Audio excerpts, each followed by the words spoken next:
Hello Synthetics, welcome to Fragrance Therapy. I'm your host Alim. And when I get clone fragrances, there are times I could swear that no one's gonna care and they end up popping off. Other times I get stuff that I am certain is gonna be a hit and then nothing. No online chatter, no viral takeoff. I have 5 new releases that don't seem to have any hype in the fragrance community, but in my opinion deserve some love. Maybe I can help you find some hidden gems, so let's jump in.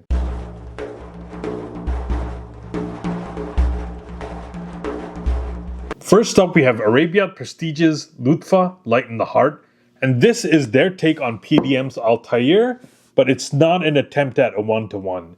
This is actually Altair meets Grand Soir, and this is an amazing blend of spices, vanilla, woods, and amber. This combines the opening of Altair with the dry down of Grand Soir. It opens spicy, sweet, with a touch of citrus. And as it dries down, the Grand Soir DNA takes over. You get tons of ambers, resins, and even some slight woodiness. I don't know why more people aren't talking about this, especially when they complain that there's so many straight up dupes of Altair. This does really bring its own unique twist. Longevity is also really good on this one. 7+ hours with strong projection for the first hour. Perfect for the fall and winter, especially in the evenings and date nights. Leans even more masculine than the original Altair. This is a great twist on the Altair and Grand Soir DNA. Next up, we have Zimaya's Albarari Coral. And if I had said this is just another clone of Blue Talisman, you'd be like, that's boring, we have enough of those. Even more boring than that is if I had told you that this is another clone of God of Fire. We have even more of those. But if you say we're combining that Blue Talisman DNA with God of Fire, now you have my attention. I would say this is 70% Blue Talisman and about 30% God of Fire. This is a bright, fruity, and fresh fragrance, a citrusy and pear opening very reminiscent of Blue Talisman, but additionally they added this healthy dose of fizzy mango that the God of Fire DNA is known for. Then it continues to mix and match those two fragrances through the mid and the dry down. It borrows the red berries and ambers from God of Fire and the orange blossom and woods from Blue Talisman. It's fresh and fruity, it's floral and powdery, it's musky and woody. This combo makes this a vibrant, fun fragrance that's a fresh take on those familiar scent profiles. Performance not great, but it's not bad for a freshie. I got 6, maybe max 7 hours on skin. Projection was good for the first hour, then it quickly fades to a moderate projector after that. It's not overly intrusive, it's not super loud in your face, so it makes it a versatile fragrance for multiple occasions. Best for the spring and summer. Also, this one I think is completely unisex. Another really good twist on, a familiar DNA. Next up, we have Khadlaj Azure Velvet, and this is right in line with the last two. This is Khadlaj doing a twist on the PDM Latent DNA. So what is Latent known for? Warm and fresh spices, woods and creamy vanilla, and also this aromatic floral. And what does this do? It amps up the citrusy fruits and adds this fresh aquatic note. But despite those changes, they may seem drastic, but this is still undeniably a clone of Latent. Who would have thought that a more aquatic, fresh take on Latent would work this well? But in this case, it 100% does. Good performance also, 7 to 8 hours on skin, good projection without being overpowering. The changes also make this very versatile in my opinion. Use it for a daily office scent, goes from being only a fall and winter scent profile to an all year round one. Also can dress this one up or down. If they would have just made another straight up dupe of Latent, I probably wouldn't have even brought this up. Instead, like the other two, they opted to make some small but impactful changes, and I think people should give this one a shot because it's a really, really good take on the DNA. Next up, we have Lattafa's Sharif.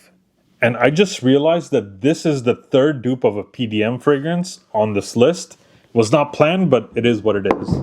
In this case, it's a PDM Greenlee clone, and it's not as much of a twist as the others on this list, but it's still a bit of a twist nonetheless. This has a crisp, lively opening with apple, citrus, and petitgrain, smooth woods with cedar and cashmeran, musky, earthy, and creamy in the dry down with oak moss, musks, and ambers.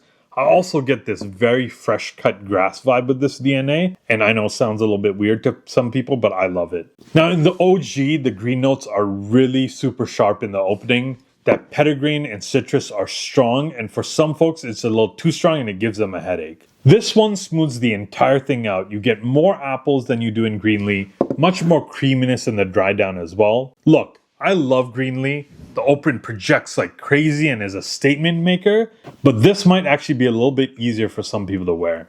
Now, I've had this one for over a month at this point. When I first got it, it would not last more than 5.5 to 6 hours max. That's actually why I didn't even bring it up in another video. But when I was looking through my fragrances and revisiting some for this video, I tested this and I easily got 7 hours.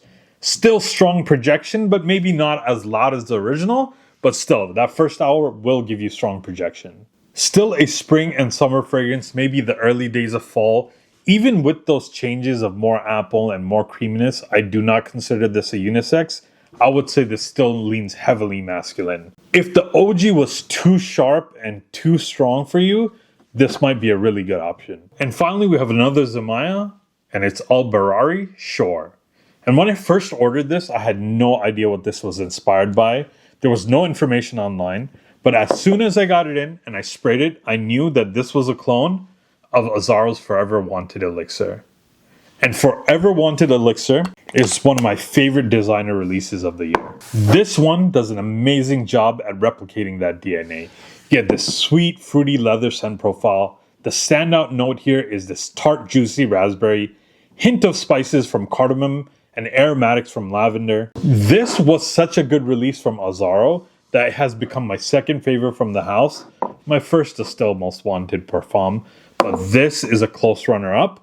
And like I said, this does an amazing job of replicating it. I would say this gets 85 to 90% close. All the accords line up. It just feels that everything was a little bit more pronounced in the OG. There's also this bit of creaminess in the Zimaya that I don't get in the OG.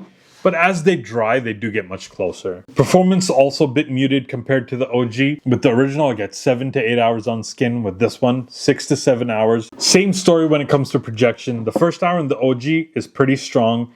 In this one, I would say it's moderate for the first hour. Now, this is brand spanking new. My hope that it will improve with some maturation. And I wouldn't be surprised if that's the case. I have tons of Zimayas, and almost all of them have gotten better with time. Now, I really love that scent profile. Leather, cardamom, raspberry, lavender. Some of my favorite notes in fragrances. If you're looking for a budget-friendly take on Forever Wanted Elixir, you could do much, much worse than this. Now, would I say this can replace the original? I would say no, at least at this moment, just because it doesn't perform nearly as well. Perfect for evening wear, especially in the fall and winter due to that warm, sweet, spicy, and leathery scent profile. This is definitely masculine leaning due to those darker notes, but it is sweet enough that maybe I think some daring women can pull this off as well. This gets really close to the OG, it just needs better performance.